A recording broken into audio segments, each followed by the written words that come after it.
देख रहे हैं टाइम्स ऑन भारत। मैं हूं आपके साथ नैना यादव। वारी है 5G यानी कि 5 जनरेशन शो में। अब वक्त खबरों के सेंसेक्स का, यानी वो शो जिसमें हम आपको दिखाते हैं हर खबर जो दिन भर हलचल में रहती है। खबरों के सेंसेक्स में आज कौन सी खबर बड़ी रहने वाली है, किस खबर पर पूरे दिन हलचल रहेगी, सबकी निगाहें रहेंगी।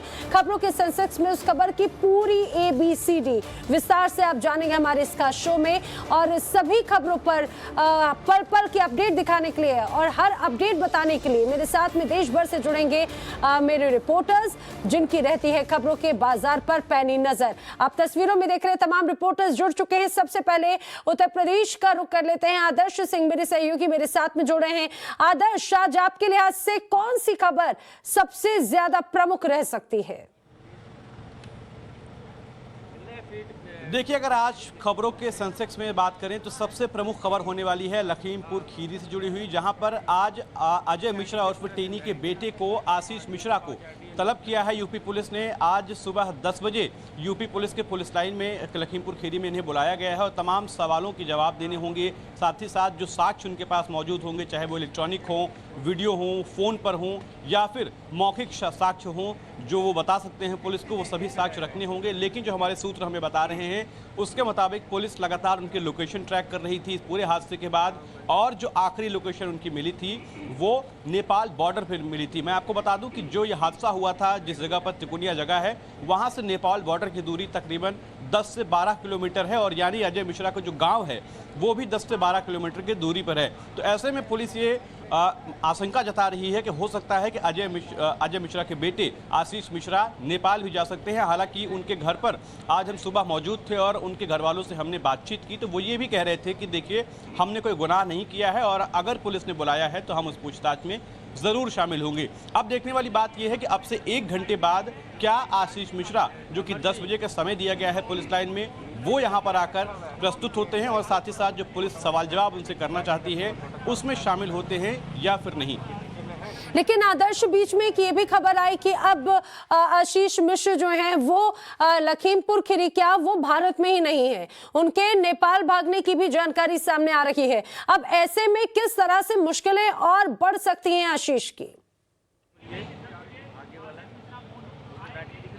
देखिए, जैसा कि मैंने आपको बताया कि जो आखिरी लोकेशन मिली थी वो नेपाल बॉर्डर के पास मिली थी और ऐसे में आशंका यही जताई जा रही है कि हो सकता है आशीष मिश्रा नेपाल चले गए हों। लेकिन अगर ऐसा होता है कि वो पुलिस के समन करने के बाद भी यहाँ पर मौजूद नहीं होते हैं तो कुछ समय होता है प्रोटोकॉल का, उसके बाद उन्हें हो सकता है कि नोटिस जारी किया जाए और 1 या 2 नोटिस के बाद फिर हो सकता है कि नॉन बेलेबल वारंट भी जारी हो जाए।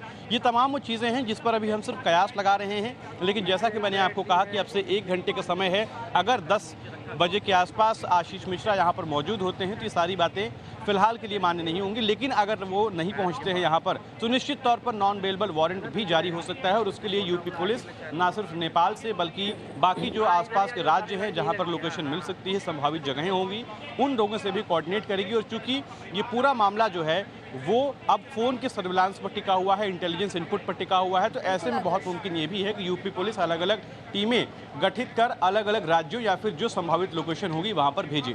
बिल्कुल, इस बड़ी खबर पर नजर बनी रहेगी और भी लखीमपुर मामले को लेकर लगातार उत्तर प्रदेश में सियासी हलचल बनी हुई है, उस पर भी आपसे अपडेट लेते रहेंगे। आदर्श, फिलहाल अब अगली खबर के लिए रुक कर लेते हैं मेरे सहयोगी कुंदन सिंह का। कुंदन, आपके पास कौन सी खबर है जो आपको लगता है कि आज दिन भर हलचल में रहेगी?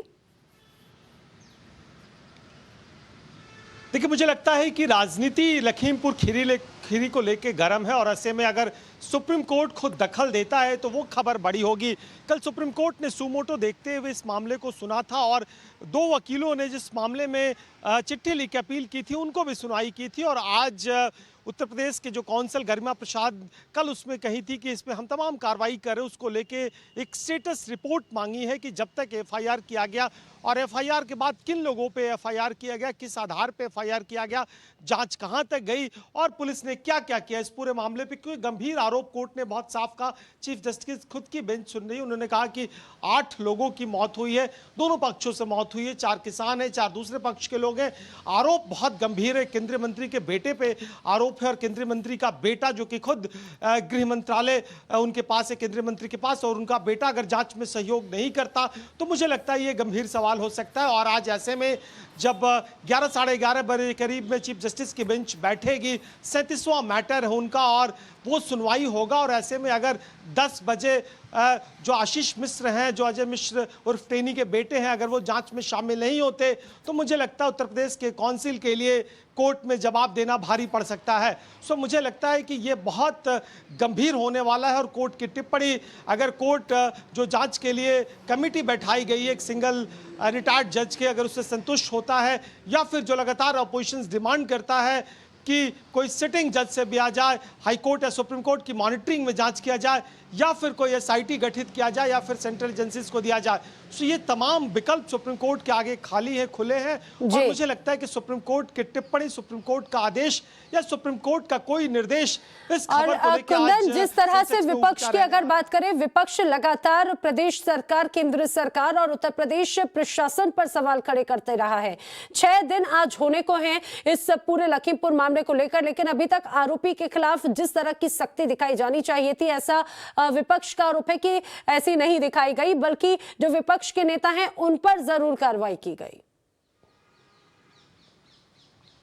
नहीं, बिल्कुल बहुत सीधा आरोप है कि 302 धाराओं के तहत जिस मुजरिम पे एफआईआर दर्ज हो वो अभी तक पूछताछ के लिए बुलाया नहीं गया हो, और आज जब पूछताछ के लिए बुलाने की बात हो रही है तो पुलिस ये शंका जता रही है कहीं नेपाल भाग गए, बिहार भाग गया, किसी देश के दूसरे हिस्से में भाग गए। आप समझिए कि एक बीजेपी रूल स्टेट है, बीजेपी के केंद्रीय मंत्री का बेटा है, वो आरोपी है, उसके खुद के पॉलिटिकल इंस्पिरेशंस है, आने वाले चंद महीनों में चुनाव है, और ऐसे में अगर वो जांच से भागता है तो इसका मतलब कई तरह से निकाला जा सकता है, पुलिस की नाकामी निकाला जा सकता है, जांच में सहयोग करने की बात निकाली जा सकती है, और साथ में ये भी निकाला जा सकता है कि खुद के केंद्रीय मंत्री के बेटे अगर जांच में सहयोग न करते तो आप दूसरे से क्या उम्मीद कर सकते हैं। बिल्कुल, और यही सवाल हैं जो लगातार प्रदेश सरकार को के साथ में घेरा जा रहा है, एक तरह से विपक्ष घेर रहा है। आप बने रहिए हमारे साथ में, आप रुक करेंगे अगले, मेरे सहयोगी रविकांत राय मेरे साथ में जुड़े हैं। रविकांत, आपको क्या लगता है आज कौन सी खबर है आपके लिहाज से जो खबरों के सेंसेक्स में महत्वपूर्ण रह सकती है? देखिए नैना, खबरों के सेंसेक्स में 2 महत्वपूर्ण खबरें मेरे पास हैं, लेकिन पहली खबर लखीमपुर खीरी से ही जुड़ी हुई है, क्योंकि संयुक्त किसान मोर्चा ने एक महत्वपूर्ण बैठक बुलाई है। उनकी सबसे प्रमुख मांग ये है कि केंद्रीय गृह राज्य मंत्री अजय मिश्र उर्फ टेनी का इस्तीफा होना चाहिए और उनके बेटे को गिरफ्तार किया जाए। ये उनकी प्रमुख मांगों में से एक है। अब आगे का उनका फर्दर एक्शन क्या होगा, इस बात को लेकर उन्होंने बैठक बुलाई है, क्योंकि अभी तक की जानकारी के मुताबिक उनको इन्वेस्टिगेशन ज्वाइन करने के लिए बोला गया है, लेकिन 10 बजे तक अगर वो इन्वेस्टिगेशन को ज्वाइन नहीं करते हैं, ऐसे में जो किसान मोर्चा है वो आगे क्या करने वाला है। क्योंकि कल ही इस बात की जानकारी आई कि हरियाणा में भी एक भारतीय जनता पार्टी के सांसद से किसान टकरा गए। अब ये टकराए या जानबूझकर ये गाड़ियां टकराई जा रही हैं, इस तरीके की जानकारी आने के बाद पूरे देश में अब किसानों का अगला स्टैंड क्या होगा केंद्र सरकार और राज्य सरकारों के खिलाफ, इसी बात को लेकर ये महत्वपूर्ण बैठक बुलाई गई है। अगर इस बैठक में ये तय हो जाता है कि अगर अजय मिश्रा उर्फ टेनी इस्तीफा नहीं देते हैं तो हम किसान अपने आंदोलन को और उग्र करेंगे और व्यापक करेंगे, तो भारतीय जनता पार्टी के साथ साथ जितनी भी बीजेपी रूल्ड स्टेट की सरकारें हैं उनकी दिक्कतें बढ़ने वाली हैं। दूसरी महत्वपूर्ण खबर नैना इस बात को लेकर है कि 5 राज्यों में विधानसभा के चुनाव हैं। कल ही भारतीय जनता पार्टी ने अपनी राष्ट्रीय कार्यकारिणी की घोषणा की, जिसमें मेनका गांधी और वरुण गांधी को राष्ट्रीय कार्यकारिणी से बाहर का रास्ता दिखा दिया गया। अब सवाल ये उठ रहा है कि अगर अपनी ही पार्टी के सांसद भारतीय जनता पार्टी को क्रिटिसाइज करें तो पार्टी की स्थिति ऑकवर्ड हो जाती है, इसीलिए पार्टी ने ये एक्शन लिया और उनको बाहर का रास्ता दिखाया। ऐसे में 18 तारीख को एक बड़ी बैठक केंद्रीय कार्यालय में बुलाई गई है। सुबह 10 बजे से लेकर 5 बजे तक यह बैठक होने जा रही है। जो नई समिति बनाई गई है उसके सभी पदाधिकारी दिल्ली में मौजूद रहेंगे और आने वाले दिनों में जितनी भी दिक्कतें हैं पार्टी के सामने, चुनाव सर पर है, उनसे किस तरीके से निपटा जाए, क्या रणनीति होनी चाहिए, इन तमाम चीजों पर सुबह 10 बजे से लेकर 5 बजे तक चर्चा होगा, जहां पार्टी अपने आगे के एजेंडे और कार्यक्रम को तय करेगी। बिल्कुल रविकांत, यानी कि एक तरफ किसान अब आगे की रणनीति बनाएंगे लखीमपुर हिंसा मामले के बाद में, तो वहीं दूसरी तरफ अब ये देखने वाली बात है कि मेनका गांधी और वरुण गांधी का आखिर आगे क्या स्टैंड रहता है, क्योंकि अगर उन्हें राष्ट्रीय कार्यकारिणी की टीम से, लिस्ट से अगर उन्हें बाहर का रास्ता पार्टी ने दिखाया है तो। बहरहाल अब रुक करेंगे अगली खबर का। अनुज मिश्रा मेरे सहयोगी मेरे साथ में है। अनुज, आपके लिए आज से आज कौन सी खबर ऐसी है जो खबरों के सेंसेक्स में महत्वपूर्ण रहेगी?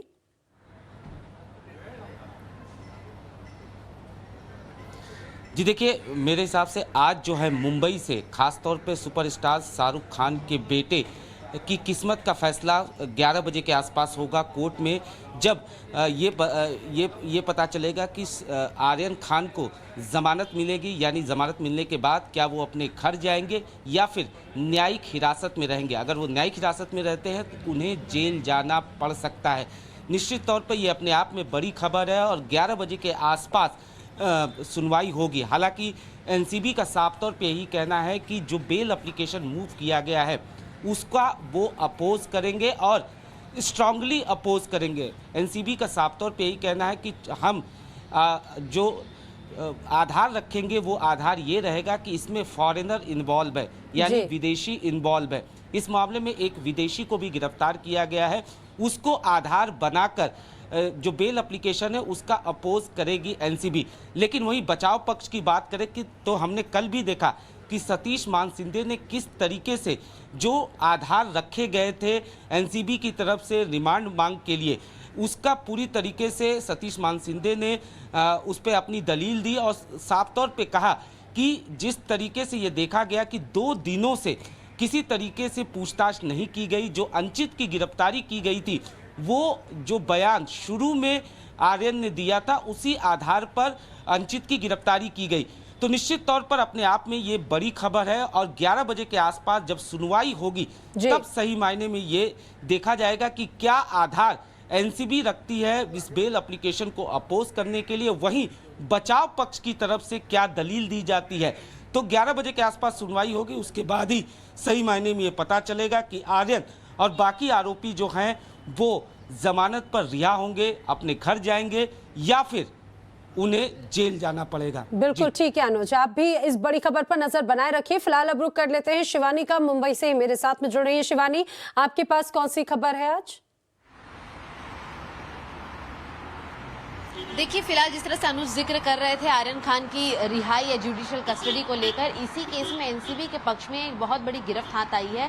एक नाइजीरियन नेशनल की अरेस्ट हुई है जिसके पास से 40 पिल्स मिली हैं ड्रग्स की, जिसकी जो पूरा वजन है 15 ग्राम का बताया जा रहा है, जो कि कमर्शियल क्वांटिटी होती है। एनसीबी का दावा है कि ये जो व्यक्ति है ये मेन अक्यूज है इस पूरे प्रकरण में, जो सबसे ज्यादा ड्रग सप्लाई चेन का हिस्सा था, जिसे कि एनसीबी ने धर दबोचा है। हालांकि इसके अलावा अब उसी की निगरानी पर, उसके दिए गए स्टेटमेंट्स पर एनसीबी और भी जगहों पर रेड्स करेगी। बता दें कि लगातार जो 3 अक्टूबर की रात से अरेस्ट होनी शुरू हो गई थी, उसको लेकर मुंबई के कई अलग अलग जगहों पर, गोरेगांव, जोगेश्वरी, पवई जैसे इलाकों में, हाई प्रोफाइल एरियाज में रेड्स हुई, सर्चेज हुई, जिसके अंदर कई सारे पेडलर्स, कई सारे कंज्यूमर्स अरेस्ट हुए थे। और इसी बीच में जब नाइजीरियन कनेक्शन इस बार जुड़ता है दोबारा से, तो एक बार वापस एनसीबी के हाथों में कम से कम 4 से 5 और ड्रग पेडलर्स हाथ लगने के सुराग लग जाते हैं। इसका कारण यह है कि पिछले 1 साल के दरमियान कई सारे बड़े अरेस्ट हुए हैं, कई सारे बड़े पेडलर्स एनसीबी के हाथ लगे, जिसमें नाइजीरियन कनेक्शन बहुत इंपॉर्टेंट था। तो दोबारा अगर आर्यन खान के मामले में नाइजीरियन अरेस्ट हुई है तो उसके बाद और सर्चेज होंगी और कई बड़े नाम भी शामिल होने के इसके अंदर आसार हो जाते हैं। हालांकि एनसीबी का साफ साफ ये भी कहना है कि उनके पास अगले 6 महीने का इंपॉर्टेंट वक्त है, जिसमें वो सभी के स्टेटमेंट्स रिकॉर्ड करके चार्जशीट भी फाइल करेंगे। इससे ये साफ हो जाएगा कि आखिर इस नेक्सस में, जहां अब तक उन्हें कंज्यूमर से 5 ग्राम या 6 ग्राम या 2.6 ग्राम का गांजा बरामद हुआ है, बड़ा आखिर इसके पीछे कौन शख्स हो सकता है, ये इस नाइजीरियन कनेक्शन से पता चलेगा। बिल्कुल, यानी कि ये भी एक बड़ी कार्रवाई जरूर है और एनसीबी के लिए एक बड़ी सफलता भी इसे कही जा सकती है। रुक करते हैं, मेरे सहयोगी प्रदीप दत्ता मेरे साथ में समय है। प्रदीप, आज आपके लिए आज से कौन सी खबर महत्वपूर्ण रह सकती है? देखिए, सबसे जो इम्पोर्टेंट खबर इस समय है जम्मू कश्मीर को लेकर, तो वो सुरक्षा की लेके खबर है, क्योंकि पिछले कुछ 4-5 दिनों में जैसी घटनाएं हुई हैं, हमने देखा कि किस तरीके से लोगों को मारा गया है। तो इस समय इस चिंता का विषय जो है हाइब्रिड आतंकवादी है, और ये पार्ट टाइम आतंकवादी जो है लोगों के बीच में रहता है, और आके वार कब कर जाए, कहाँ कर जाए, ये मालूम नहीं चलता। यही एक वजह है कि इस समय श्रीनगर और साथ के कई इलाकों में इस समय सर्च अभियान जारी है, क्योंकि पिछले अगर 24 घंटों में देखेंगे तो 2 हाई लेवल सिक्योरिटी मीटिंग हुई है, जिसको chair Dilbag Singh director general of police ने किया है। क्योंकि ये जो पाकिस्तान को मालूम है कि वो प्रॉक्सी वॉर जो पिछले 3 दशक से लड़ता आ रहा है, वो ऑलमोस्ट हार चुका है, क्योंकि कश्मीर बदल चुका है। लोगों ने पाकिस्तान को पूरी तरह से रिजेक्ट कर दिया, उनकी आइडियोलॉजी को रिजेक्ट कर दिया, सेसेशनिज्म को रिजेक्ट कर दिया। और हमने देखा किस तरीके से जश्न आज़ादी मनाया गया था इस बार 15 अगस्त को। लोग खुद लाल चौक में आए थे, उन्होंने झंडा चढ़ाया था और उन्होंने पूरी तरह से जश्न मनाया था। तो इस बौखलाहट में अब उन्होंने एक नया तरीका अपनाया है। जो बेरोजगार यूथ है, जो दिन में कुछ काम कर रहे होते हैं, आप अंदाजा भी नहीं लगा सकते कि आतंकवादी हैं, और उन्हें पिस्तौल पकड़ा दी जाती है। और लगातार मैं पिछले कई दिनों से कवर कर रहा हूं कि स्मगलिंग के कई अटेम्प्ट फॉइल हुए हैं, बीएसएफ ने किया, और उनमें देखा गया कि ज्यादातर जो हथियार वो बेच रहे हैं आजकल, पिस्तौल बेच रहे हैं। क्यों बेच रहे हैं? उन्हें मालूम है कि AK-47 से अब वो ज़माना गया कि ये लोग हमारे सुरक्षा कर्मियों से लड़ेंगे। जब जब ये एनकाउंटर होता है तो मारे जाते हैं। तो बेस्ट ऑप्शन यही है कि आप अपनी प्रेजेंस बनाए रखने के लिए आप किसी टारगेटेड किलिंग्स करिए। टारगेटेड किलिंग से क्या होता है कि आप एक भय का माहौल क्रिएट करते हैं। दूसरा, वही तरीका अपनाने की कोशिश कर रहे हैं जो आपने 90 के दौरान किया था। किस तरीके से आपने 4.5 लाख के करीब कश्मीरी हिंदुओं को पलायन करवाया था उस समय भी, और यही कोशिश है। लेकिन इस बार जिस तरीके से जवाब दिया जा रहा है कम्युनिटी की तरफ से, कहा कि आप जो भी कुछ कर लें, कश्मीर आपके बाप की जागीर नहीं है, हम यहां पर रहेंगे, क्योंकि जितना कश्मीर मुसलमानों का है उतना सिखों का भी है और हिंदुओं का भी है। क्योंकि आपने खुद सुना होगा। बिल्कुल, और यहाँ पर जिस तरह से एक के बाद एक जो वारदातें सामने आती हैं, वो लोगों के मन में गुस्सा भी बढ़ाती है। मेरे सहयोगी श्रृंजॉय चौधरी भी मेरे साथ में हैं। श्रृंजॉय, आज आपके लिहाज से कौन सी खबर महत्वपूर्ण रह सकती है?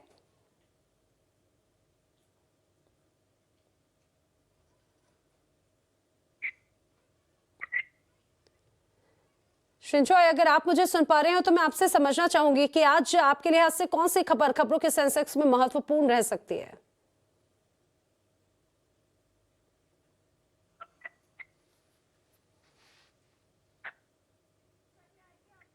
लगता है श्रृंजॉय तक आवाज नहीं पहुंच पा रही। हम उनसे जरूर संपर्क करेंगे और उनसे समझने की कोशिश करेंगे आज की खबर के बारे में। फिलहाल मेरे साथ में जो तमाम सहयोगी हैं उनका रुख कर लेते हैं। बिहार से साकेत सिंह इस समय मेरे साथ में हैं। साकेत, आपके पास में कौन सी खबर है? देखिए, यहाँ पर बिहार में आरजेडी के अंदर जिस तरह से हंगामा मचा हुआ है, उठापटक जारी है, उसे लेकर ही खबर है। क्योंकि पिछले 2 दिन पहले शिवानंद तिवारी जो आरजेडी के वरिष्ठ नेता है, उन्होंने कहा था कि तेज प्रताप यादव अब पार्टी में नहीं, आरजेडी से उन्हें बाहर कर दिया गया है। और इस बात को लेकर कल जिस तरह से उपचुनाव में आरजेडी ने अपने स्टार कैंपेनर का लिस्ट जारी किया है, 20 नेताओं का लिस्ट जारी किया है, उसमें तेज प्रताप यादव का नाम नहीं है। और ये बड़ा सवाल है कि आखिर क्या सही मायने में आरजेडी ने तेज प्रताप यादव को साइड लाइन कर दिया है। लालू यादव के बड़े बेटे हैं तेज प्रताप यादव, और लगातार ये बातें परिवार के अंदर चलते रही है कि आखिर असली दावेदार आरजेडी का कौन है। हालांकि पार्टी के तरफ से या लालू यादव के तरफ से ये पहले साफ कर दिया गया कि तेजस्वी यादव ही आरजेडी के चेहरा है। पिछले विधानसभा चुनाव में मुख्यमंत्री का उम्मीदवार भी उन्हें ही बनाया गया था। लेकिन आरजेडी में दूसरा एक जो धरा है वो तेज प्रताप यादव के साथ है। लेकिन जिस तरह से कल स्टार कैंपेनर की लिस्ट में तेज प्रताप यादव को गायब कर दिया गया है, ये अपने आप में बड़ा सवाल है। और एक इंटरेस्टिंग फैक्ट ये भी है इसमें कि कल कांग्रेस के तरफ से भी कुछ बयान आए इस मुद्दे को लेकर। कांग्रेस के कई नेताओं ने कहा कि जो 2 सीटों पर उपचुनाव बिहार में होने हैं, वहां पर तेज प्रताप यादव चाहे तो कांग्रेस के नेताओं के पक्ष में चुनाव प्रचार कर सकते हैं, क्योंकि दोनों जो उपचुनाव दोनों सीट पर हो रहे हैं उसमें आरजेडी ने दोनों सीटों पर तो कैंडिडेट दिया ही है, कांग्रेस ने भी दोनों सीटों पर दिया है। तो ऐसे में बिल्कुल ये आरजेडी और कांग्रेस के बीच की जो तकरार है, आखिर वो कहां तक जाती है, देखने वाली बात है। एक बार फिर से श्रृंजॉय चौधरी का रुख कर लेते हूं, मेरे सहयोगी। जी श्रृंजॉय। हाँ, देखिए, मेन बात जो है, अरुणाचल प्रदेश में घुसपैठ के बातचीत चल रहा है। हाँ, ये हुआ है और ये होते रहता है, ये चल रहा है, कई महीना से चल रहा है, कई साल से चल रहा है। और चीनी सोल्जर्स जो आते हैं, ये अंदर आते हैं, कभी कभी रात को रह जाते हैं, जो पत्थर है उसमें लाल रंग कर देते हैं, वो चीन लिख देते हैं मैंडरिन में, खाना खाए हैं उसका कागज वागज छोड़ के वापस जाते हैं। ये चल रहा है। हमारे जो सोर्सेज हैं वो कह रहे हैं ये हो रहा है क्योंकि ईरान पेट्रोल डीले नहीं है, वो सोच रहे हैं चीन इधर भी है, हम सोच रहे हैं चीज वो अलग है, तो अलग सोच है लाइन ऑफ एक्चुअल कंट्रोल के बारे, इसीलिए ये घुसपैठ हो रहा है। बिल्कुल शिंजॉय, जानकारी के लिए आपका शुक्रिया। और मेरे सहयोगी अब गौरव श्रीवास्तव का रुख कर लेती हूँ। जी गौरव, आपको कौन सी खबर आज लगती है जो खबरों के सेंसेक्स में महत्वपूर्ण रह सकती है आपके लिहाज से? देखिए, सबसे महत्वपूर्ण ये है कि कोविड की जो दूसरी लहर है वो खत्म नहीं हुई है और उसको खत्म करने को लेकर अभी भी प्रयास किए जा रहे हैं। ये खुद कल स्वास्थ्य मंत्रालय के जो ज्वाइंट सेक्रेटरी हैं वो लव अग्रवाल ने कहा था। कोविड एक ऐसी महामारी थी जिसका दंश देश अभी भी झेल रहा है और इसको लेकर स्वास्थ्य मंत्रालय ने सबसे महत्वपूर्ण चीज़ जो कही है कि अक्टूबर से लेकर दिसंबर तक के जो 3 महीने हैं वो बेहद महत्वपूर्ण होंगे, क्योंकि इसी दौरान रामलीला, दुर्गा पूजा और दिवाली ये तीनों ही मनाए जाएंगे। और उन्होंने भारत के लोगों से अपील की है कि ये तीनों ही पर्वों को लोग ऑनलाइन जो है वो देखेंगे, उसमें शामिल होंगे, अपने परिवार वालों से ऑनलाइन मिलेंगे और बुराई पर अच्छाई की जीत के तौर पर इसे दिखाएंगे। यानी कोरोना हारेगा और हिंदुस्तान जीतेगा, ये बहुत महत्वपूर्ण चीज़ है। उन्होंने कहा कि अभी भी देश में 1.68% की पॉजिटिविटी रेट है जो कि चिंताजनक है। इसके अलावा तकरीबन 5 राज्य ऐसे हैं जो बहुत ज़्यादा जहां पर कोविड हो रहा है, जिसमें से अकेले केरल में 50% केस रोजाना आ रहे हैं। वही कुछ जगहों पर कुछ ज़िले ऐसे हैं जिनमें से करीब 34 ज़िले ऐसे हैं और 32 ज़िले ऐसे हैं जहां पर 5 से लेकर 10% या 10% से ज़्यादा कोविड के रोजाना केस आ रहे हैं। तो ये बहुत महत्वपूर्ण है। इसके अलावा तीसरी लहर की तैयारी को लेकर स्वास्थ्य मंत्रालय ने भी अपनी बातें रखी हैं। नीति आयोग के वीके पॉल द्वारा कहा गया कि अभी तक भारत भर में 1200 ऑक्सीजन के PSA प्लांट जो हैं वो लगा दिए गए हैं और माना यह जा रहा है कि आने वाले समय में 4000 प्लांट लग गए हैं। यानी कि हम जरूर ये मान लें कि सड़कों पर आवाजाही सामान्य हो गई है, लोग आने जाने लगे हैं और कोरोना के प्रोटोकॉल्स का पालन अच्छे तरीके से नहीं कर रहे हैं। लेकिन सत्य यही है कि स्वास्थ्य मंत्रालय भी मानता है कि कोरोना का खतरा टला नहीं है और अभी बिल्कुल गौरव, और यही बहुत महत्वपूर्ण बात है। जैसा आपने बताया भी कि खुद ये स्वास्थ्य मंत्रालय कह रहा है कि त्योहारी सीजन में पिछली बार भी हमने देखा था कि त्योहारों के बाद में एक तरह से ब्लास्ट कोरोना का हुआ था। अब लोगों को एहतियात बरतना बहुत जरूरी है, वरना एक बार फिर से कोरोना का खतरा रहेगा। अगले मेरे सहयोगी भंवर पुष्पेंद्र अगली खबर के साथ में जुड़ रहे हैं। भंवर पुष्पेंद्र, आपके पास कौन सी खबर है? देखिए, आज खबर की हम बात करें तो राजस्थान में लगातार बढ़ते अपराधों का अब जो साथ है वो कांग्रेस के साथ भी अब आपराधिक घटनाएं हो रही हैं। तो ऐसे में जनता कहां सुरक्षित है, ये बड़ा सवाल है, क्योंकि कल बीकानेर के नोखा क्षेत्र में जो कांग्रेस के ब्लॉक अध्यक्ष हैं उनके साथ सरेआम मारपीट हुई है। जी, लोगों ने मारपीट की है। ऐसे में अब चूंकि मारपीट इतनी जबरदस्त हुई है कि उनके दोनों पैर फ्रैक्चर हो गए हैं, सिर में गहरी चोट है और अब वो अस्पताल में भर्ती हैं। ऐसे में सवाल यही उठता है कि जब जो सरकार है, जो सत्ता है, उसके संगठन के लोग सुरक्षित नहीं है, तो ऐसे में आम लोग कितने सुरक्षित होंगे? क्योंकि राजस्थान पहले ही अपराधों में, खासतौर पर महिला अपराधों में नंबर 1 पर चला गया था और अब जो रूटीन क्राइम है वो भी लगातार बढ़ रहा है। हालांकि अभी तक कोई नामजद FIR दर्ज नहीं कराई गई है। अस्पताल में भी हमने उनके परिजनों से बात करने की कोशिश की थी, लेकिन अभी उन्होंने बात करने से इनकार कर दिया है। तो आप दहशत का अंदाजा लगा सकते हैं किस तरह का डर उनके अंदर घर कर गया है, क्योंकि पूरे परिवार के सामने उनको डंडों से और सरियों से मारा गया है और सरेआम बस स्टैंड के ऊपर मारा गया था, जिसका वीडियो लगातार वायरल हो रहा है। ये वीडियो अपने आप में कई सवाल खड़े करता है। ऐसे में देखना ये होगा कि आखिरकार कौन वो लोग हैं। बिल्कुल, आरोपियों पर क्या कब कार्रवाई होती है, वो भी अगर कांग्रेस के ही नेता जिनकी सरकार है प्रदेश में, अगर उन्हीं के नेता के साथ में इस तरह का सलूक है तो लोगों के मन में कई सवाल हैं। आप सभी रिपोर्टर्स का, अपने सहयोगियों का, आप सभी का बहुत शुक्रिया।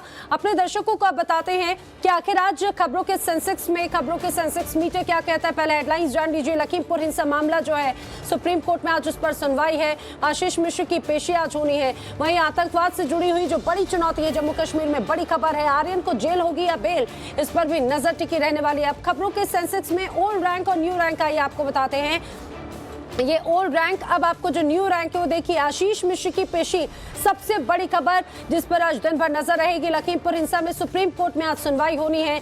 आर्यन को जेल या बेल, इस पर भी निगाहें रहेंगी। और आतंकवाद से जुड़ी हुई जो तमाम चुनौतियां हैं जम्मू कश्मीर में, उस पर भी आज दिन भर नजर रहने वाली है। और कोरोना के खतरे को लेकर स्वास्थ्य विभाग की चिंता पर भी आज नजर रहेगी। तमाम खबरों पर लगातार हम आपको अपडेट देते रहेंगे। रुक रहे ब्रेक के लिए।